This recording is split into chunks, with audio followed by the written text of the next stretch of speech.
Hi friends, சுற்றுமழை சுடரை serial நீ வரப்போகிற எபிசோட்ஸ்க்கான ப்ரோமோ தான் அந்த வீடியோவில் பார்க்க போகிறோம். அடுத்தடுத்த சுவாரஸ்யங்களை தெரிஞ்சுக்க வீடியோவை ஸ்கிப் பண்ணாமல் கடைசி வரைக்கும் பாருங்கள். நர்மதா மேம் என்னென்னமோ சொல்லி பார்த்தாங்க. ஆனால் சுடர் அவங்க ஸ்கூலுக்கு அனுப்ப முடியாது அப்படிங்கிற மாதிரியே பேசிகிட்டு இருந்தாங்க. நீங்கள் இப்படியே பதில் சொல்லிட்டு அப்படின்னா கண்டிப்பாக எஜுகேஷன் டிபார்ட்மெண்ட்லேருந்து உங்கள் வீட்டுக்கே என்கொயரி வருவாங்க. பிள்ளைங்க கிட்டலாம் தனித்தனியாக பேசுவாங்க. அவங்க என்ன சொல்கிறாங்க அப்படிங்கிறதான் அவங்க எடுத்துப்பாங்க. டோட்டலாக சுடர் ஸ்கூலுக்கு வராமல் இருக்கிறதுக்கு யார் காரணமோ அவங்க மேலே சிவியராக ஆக்ஷன் எடுப்பாங்க. ஜெயில் தண்டனை கிடைக்கிறதுக்கு கூட வாய்ப்பு இருக்குது அப்படிங்கிற மாதிரிலாம் பயங்கரமாக வார்னிங் கொடுத்தாங்க. என்ன மேடம் இது, பிள்ளைங்களை ஸ்கூலுக்கு அனுப்பாதது எங்களோட விருப்பம், இதில் என்னமோ எஜுகேஷன் டிபார்ட்மெண்ட்லேருந்து வருவாங்க அப்படின்னு எதேதோ சொல்லி மிரட்டுறீங்க, நாங்கள் ஏன் அதுக்காக ஜெயிலுக்கு போகணும் அப்படின்னு. மேடம் உங்களுக்கு தெரியுதா இல்லையா, நல்லா படிக்கிற ஒரு ஸ்டூடெண்ட் அவள் படிக்கணும்னு ஆசைப்படும் போது அதுக்கு தகுந்த எல்லா ஃபெசிலிட்டிஸும் அவளுக்கு ஃப்ரீயாகவே கொடுக்குறாங்க அப்படின்னும் போது எதுக்காக அவள் ஸ்கூலுக்கு வராமல் நீங்கள் தடுக்கிறீங்க அப்படின்னு கேட்குறாங்க. இல்லை தடுக்கலை, நாங்கள் அப்படி சொல்லலை அப்படின்னு மறுபடியும் சரளா பயப்படுறாங்க. இப்போ என்ன மேடம் நீங்கள் சொல்கிற மாதிரி சுடர் ரெகுலராக நாளையிலேருந்து ஸ்கூலுக்கு வருவா, இந்த மாதிரி யாரும் எங்கள் வீட்டுக்கு என்கொயரிக்கெல்லாம் வர வேண்டாம் அப்படின்னு சொல்கிறாங்க. ஷுவரா, கண்டிப்பாக நம்பலாமா அப்படின்னு கேட்குறாங்க. மேடம் நீங்கள் நம்பலாம், கண்டிப்பாக நாளையிலேருந்து அவள் ரெகுலராக ஸ்கூலுக்கு வருவா, நீங்கள் வேணா செக் பண்ணுங்கள், ஒருவேளை அப்படி வரலன்னா அதுக்கு நான் பொறுப்பு, என்ன வந்து கேளுங்க அப்படிங்கிற மாதிரிலாம் சரளாவே பொறுப்பு எடுத்துக்கிறாங்க. அண்ணி அப்படின்ட்டு நம்ம அபி கேட்கும்போது, அபி நீ சும்மாரு, உனக்கு ஒன்றும் தெரியாது, படிக்கிற பிள்ளைய நம்ம ஏன் வீட்லேயே அடிச்சு போடணும், அவள் படிக்கிறாள்ல நல்லா படிக்கட்டும் அப்படின்னு சொல்லி அப்படியே அந்த பல்ட்டி அடிக்கிறாங்க. அவ்வளோ சந்தோஷமாக இருக்குது எல்லாருக்குமே. முக்கியமாக நம்ம நர்மதா இருந்துட்டு ரொம்ப தேங்க்யூ மேடம், நான் சொன்னதை புரிஞ்சுக்கிட்டதுக்கு. ஒருவேளை இதில் மறுபடியும் ஏதாவது பிரச்சனை அப்படின்னா நான் மறுபடியும் இந்த மாதிரிலாம் வந்து பேசிகிட்டு இருக்க மாட்டேன், கம்ப்ளைண்ட் கொடுத்துட்டு போயிட்டே இருப்பேன் அப்படிங்கிற மாதிரி சொல்லிட்டு, சுடர் நாளையிலேருந்து ரெகுலராக ஸ்கூலுக்கு வரணும், நீ வரலை அப்படின்னா கண்டிப்பாக நான் உங்கள் வீட்டில் இருக்கிறவங்களுக்கு குடைச்சல் கொடுப்பேன் அப்படிங்கிற மாதிரிலாம் சொல்லிட்டு அவங்க அங்கேருந்து கிளம்புறாங்க. அதுக்கப்புறம் மேடம் அப்படின்னு சொல்லி கூப்பிட்டுட்டே சுடர் பின்னாடியே போகிறாங்க. சொல்லு சுடர் அப்படின்னு சொல்லி, நான் உங்ககிட்ட ஒன்று கேட்கணும் அப்படின்றாங்க. அதுவும் வீட்டில் இருக்கிற யாருக்கும் தெரியாமல் கேட்குறாங்க. சுடர், சொல்லு சுடர், உனக்கு என்ன தெரிஞ்சுக்கணும் அப்படின்னு கேட்குறாங்க. இல்லை நான் ஸ்கூலுக்கு வரவே மாட்டேன் அப்படிங்கிறத தியா தருணா உங்ககிட்ட சொன்னாங்க அப்படின்னு கேட்குறாங்க. உனக்கு ஏதோ லாங் லீவ் தேவைப்படுது அப்படிங்கிற மாதிரி தான் உங்கள் வீட்டில் இருந்து லெட்டர் கொடுத்து விட்டுருந்தாங்க. ஆனால் என்கிட்ட நீ இனிமேல் ஸ்கூலுக்கே வரமாட்டேன்னு சொன்னது மகேஷோட அங்கிள் தான் அப்படின்னு சொல்கிறாங்க. கேப்டனா சொன்னார் அப்படின்னு கேட்குறாங்க. ஆமாம், இதை பற்றி உங்ககிட்ட இல்லை யார்கிட்டையுமே சொல்லக்கூடாதுன்னு சொன்னார், பட் நீ தெரிஞ்சுக்கணும்ல, அதுக்காக தான். அவர் மேலே ரொம்ப பாசமாக இருக்கார் சுடர், அதனால தான் நான் வந்து இந்த விஷயத்தை உங்கள் வீட்டில் வந்து பேசினேன் அப்படின்றாங்க. ஆமாம், நான் இனிமேல் ரெகுலராக ஸ்கூலுக்கு வரலை அப்படின்னா நிஜமாவே எஜுகேஷன் டிபார்ட்மெண்ட்லேருந்து எங்கள் வீட்டுக்கு என்கொயரி வருவாங்களா அப்படின்னு. இல்லைடா, நான் சும்மா தான் அவங்கக்கிட்ட பயமுறுத்துறதுக்காக சொன்னேன், நீ அதெல்லாம் பயந்துட்டுருக்காத யோசிச்சு அப்படின்னு சொல்லி அவங்க அட்வைஸ் பண்ணிவிட்டு நாளைக்கு கண்டிப்பாக ஸ்கூலுக்கு வந்துடணும், இல்லைனா நான் ஏதாவது ஆக்ஷன் எடுப்பேன் அப்படின்னு சொல்லிட்டு அவங்க கிளம்பிடுறாங்க. சுடருக்கு பயங்கர சந்தோஷம், வெற்றியை பார்க்கணுன்னு தோணுது. நாளைக்கு ஸ்கூலுக்கு போகும்போது தானே கேப்டனை பார்க்க முடியும் அப்படின்னு உள்ளுக்குள்ளே யோசிச்சுட்டு உள்ளே போய் உட்காடுறாங்க. அபிக்கு வேறு அந்த சர்ஜரி பண்ண இடத்துல நிறைய வலி பெயினாக இருக்குது, என்ன பண்ணுறதுன்னே அவங்களுக்கு தெரியல. கீழே உட்காந்து எந்திரிக்கிறதுக்கு கஷ்டமாக இருக்குது, இது சமைக்கிறதுக்கு கஷ்டமாக இருக்குது. இந்த மாதிரி எல்லாமே அவங்களுக்கு ரொம்ப ரொம்ப ஸ்ட்ரெயின் பண்ணிக்கிற மாதிரியே தோணுது. அரைக்குறையாக சாப்பிட்டு முடிச்சுட்டு நாளைக்கு ஸ்கூலுக்கு போக போகிறோங்கிற ஆசையில் நம்ம சுடர் ஹோம்ஒர்க்லாம் பண்ணிட்டு இருந்தாங்க. அந்த நேரத்தில் ஒரு பேப்பர் எடுத்து வெற்றியோட முகத்தை வரைஞ்சிக்கிட்டு இருக்காங்க. கொஞ்ச நேரம் அபி வெளியே காத்தாட நடந்துக்கிட்டு இருந்தாங்க.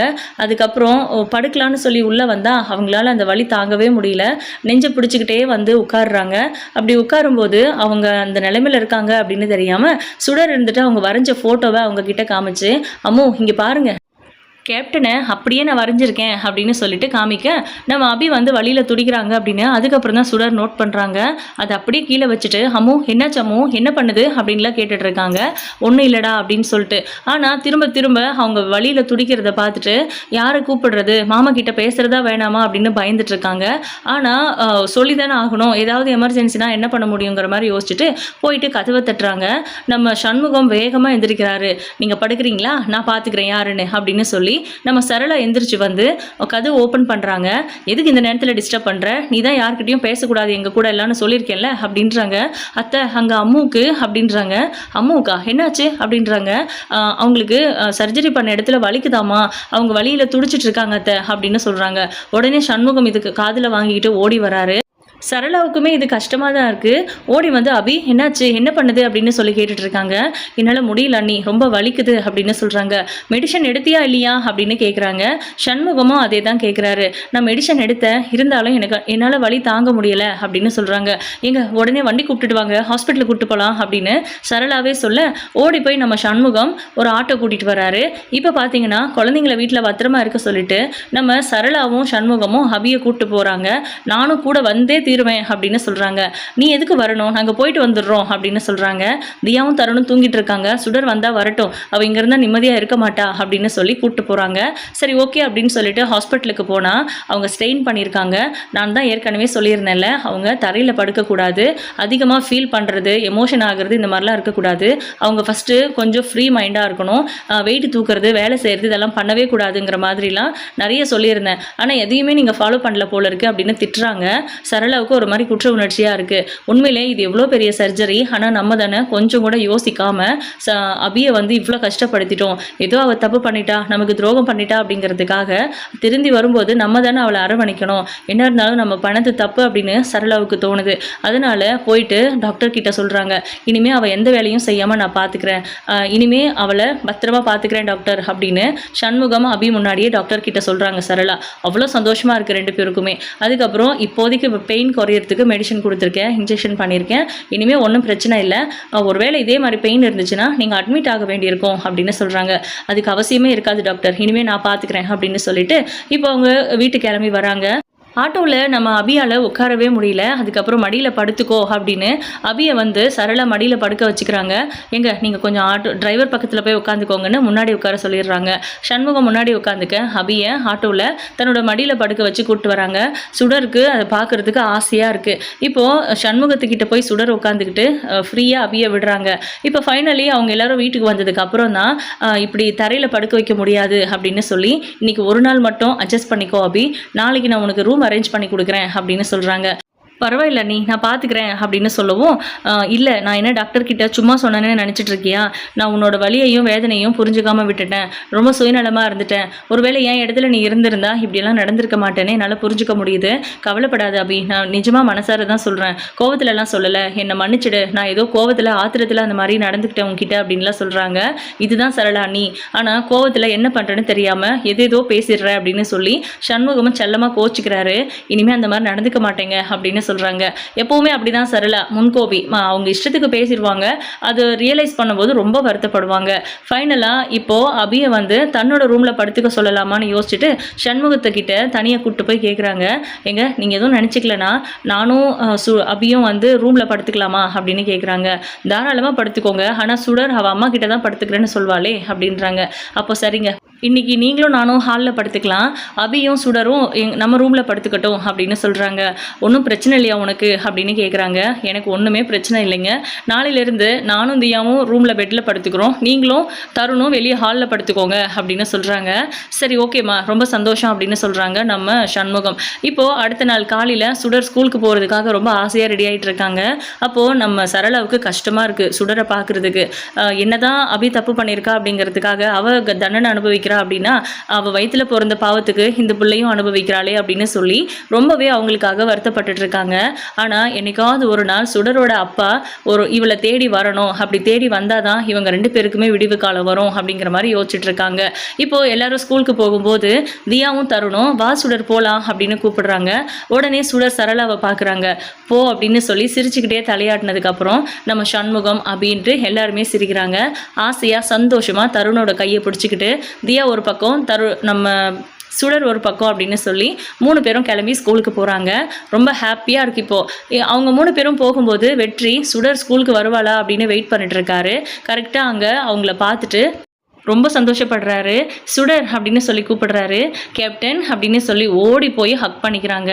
என்னாச்சு, ஏன் அங்கிளை ஹக் பண்ணுற அப்படின்ட்டு நம்ம தியா கேட்குறாங்க. அது ஒன்றும் இல்லை, எத்தனை நாள் ஆச்சுல பார்த்து, அதனால தான். இல்லை சுடர் அப்படின்னு சொல்லி அவங்களுக்கு யாருக்கும் தெரியக்கூடாது அப்படிங்கிற மாதிரி சொல்கிறாங்க. அப்போ தான் நர்மதா மேம் சொன்னது அவங்களுக்கு ஞாபகம் வருது.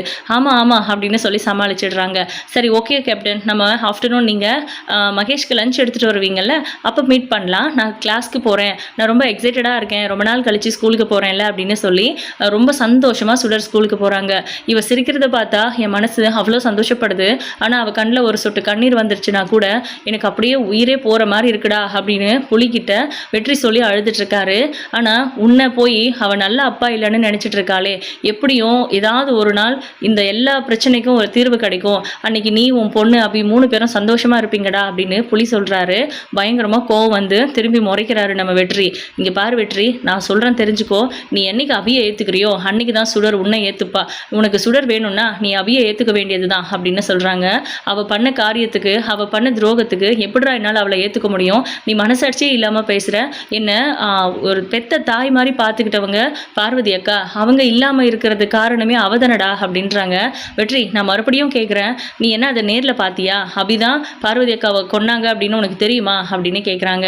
அவள் தாண்டா கத்தியை எடுத்தா அப்படின்றாங்க. கத்தியை எடுத்தது தானே பார்த்த, குத்துனதை பார்க்கலல்ல, என்னடா திடீர்னு கத்தியால் குத்தப்பட்டு கீழே விழுந்து கிடக்குறாங்களே அப்படின்னு சொல்லி அபி போய் அந்த கத்தியை எடுத்துருக்கலாம்ல, அதை கூட நீ பார்த்துருக்கலாம்ல அப்படின்றாங்க.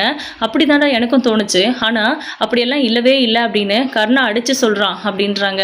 கர்ணா என்ன ரொம்ப நல்லவரா? அப்படியெல்லாம் எதுவும் இல்லைல்ல, அவர் சொல்கிறதெல்லாம் நம்பிக்கிட்டு நீ உன் பொண்டாட்டி சந்தேகப்பட்டு போலீஸ் ஸ்டேஷனில் போய் கம்ப்ளைண்ட் கொடுத்ததோ இல்லை அவங்களுக்கு எதிராக சாட்சி சொன்னதோ ரொம்ப தப்பு வெற்றி.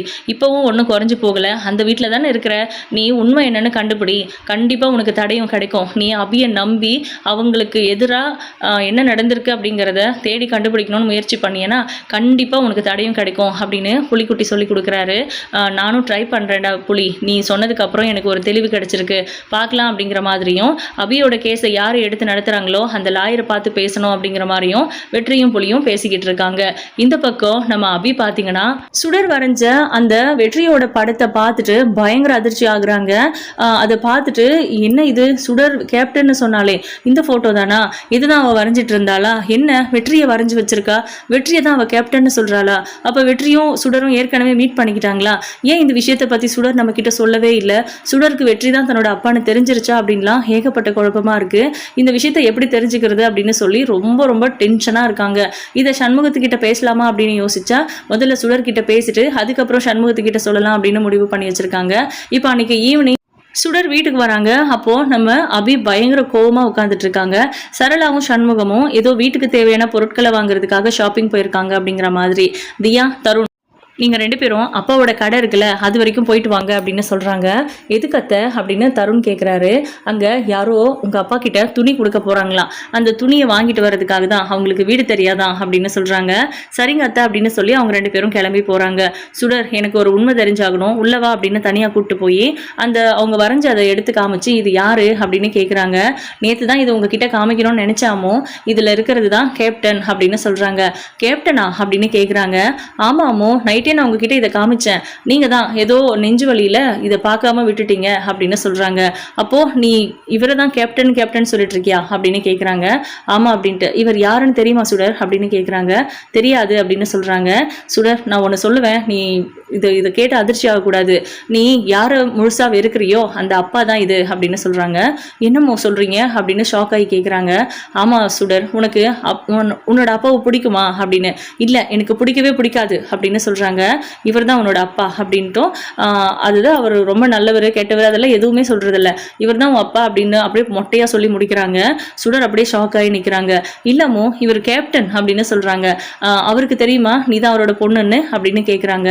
தெரியல மோ, ஆக்சுவலாக அவர் இப்படியெல்லாம் நடந்துக்கிறாரு அப்படின்னு ஒரு சில விஷயங்கள் எல்லாம் சொல்கிறாங்க. அதே நேரம் இவங்க ஸ்கூலுக்கு வர்றதுக்கு ஏற்பாடு பண்ணது பேசினதுன்னு எல்லாமே அவர் தான் பண்ணார். நான் நேற்று உங்களுக்கு மெடிசன் வாங்க போயிருந்தேன்ல, அப்போ தான் கேப்டன் அங்கிளை பார்த்தேன், அவர் என்கிட்ட இது எல்லாத்தையும் சொன்னார், இந்த மாதிரி பேசினாரு, எனக்கு ஆறுதல் சொன்னாருங்கிற மாதிரிலாம் சொல்லிட்டு இருக்காங்க.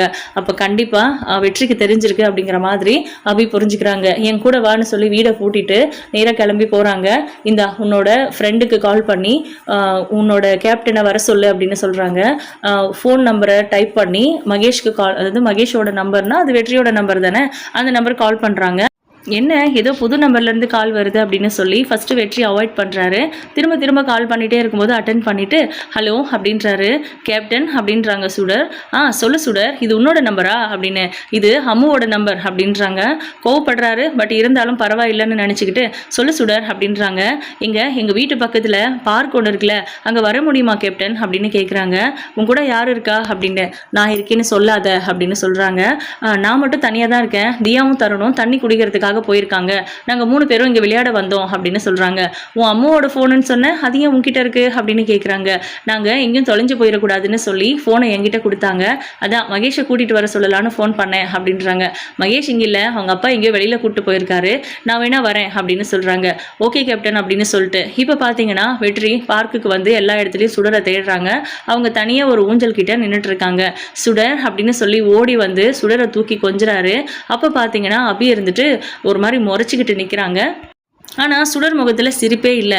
என்னாச்சு சுடர், ஏன் சிரிக்கவே மாட்டேங்கிற அப்படின்னு சொல்லி கேட்கும்போது, என்னோட அம்மா உங்களை பார்க்கணுன்னு சொன்னாங்க, அதுக்காக தான் கேப்டன் நான் உங்களை வர சொன்னேன் அப்படின்ட்டு. நான் யாரையும் மீட் பண்ண மாட்டேன்னு சொன்னேன்ல, எதுக்காக என்கிட்ட சொல்லாமல் வர சொன்னேன், நான் கிளம்புறேன் அப்படின்னு வேகமாக கிளம்பும்போது ஒரு நிமிஷம் அப்படின்னு சொல்லி அபி கூப்பிடுறாங்க. அப்படி திருன்னு முழிச்சிட்டு நிற்கிறாரு. சுடர் உன்னோட பொண்ணு அப்படின்னு உனக்கு தெரியும் தானே அப்படின்னு கேட்குறாங்க. அவர் வந்து ஒரு மாதிரி கட்டுப்பாக பார்த்துட்டு இருக்காரு.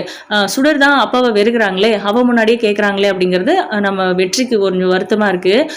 என்ன அவளை பார்க்குற, அவளுக்கு விஷயம் தெரியும், அவள் உன்னை அடியோட வெறுக்கிறான்னு உனக்கு தெரியும் தானே அப்படின்னு கேட்குறாங்க. எதுக்குடி குழந்தைகிட்ட கூட என்னை பற்றி தப்பாக சொல்லி வச்சிருக்க அப்படின்னு கோவமாக கேட்குறாங்க. அப்போ இவர் தான் நம்மளோட அப்பாவா அப்படிங்கிற மாதிரி கன்ஃபார்ம் பண்ணிட்டு சுடர் ரொம்ப வருத்தப்பட்டுட்டு இருக்காங்க. அபி கேட்குறாங்க, நீ பண்ண துரோகம் எல்லாமே அவளுக்கு தெரியும், இன்னைக்கு இல்லை என்னைக்குமே அவள் உன்னை அப்பாவா ஏற்றுக்கவே மாட்டா, அதை சொல்லிட்டு போகிறதுக்காக தான் வந்தேன். இனிமேல் என் பொண்ணை ஃபாலோ பண்ணுறது, அவளுக்கு நல்லது பண்ணுறதா நினச்சிக்கிட்டு அவள் கூடவே சுற்றுறது, இதெல்லாம் எதுவும் பண்ணவே கூடாது. அப்படி மட்டும் நீ ஏதாவது பண்ணியனா என் பொண்ணை அநாத ஆசிரமத்தில் சேர்த்துட்டு திரும்பவும் நான் ஜெயிலுக்கு போயிடுவேன் அப்படின்னு சொல்லி அபி மிரட்டுறாங்க. இனிமே நம்ம வெற்றி என்ன பண்ண போறாருன்னு வெயிட் பண்ணி பார்க்கலாம். உங்களோட கருத்துக்களை கமெண்ட் பண்ணுங்க. இந்த வீடியோ உங்களுக்கு பிடிச்சிருந்தா லைக் பண்ணுங்க, ஷேர் பண்ணுங்க. தேங்க்யூ.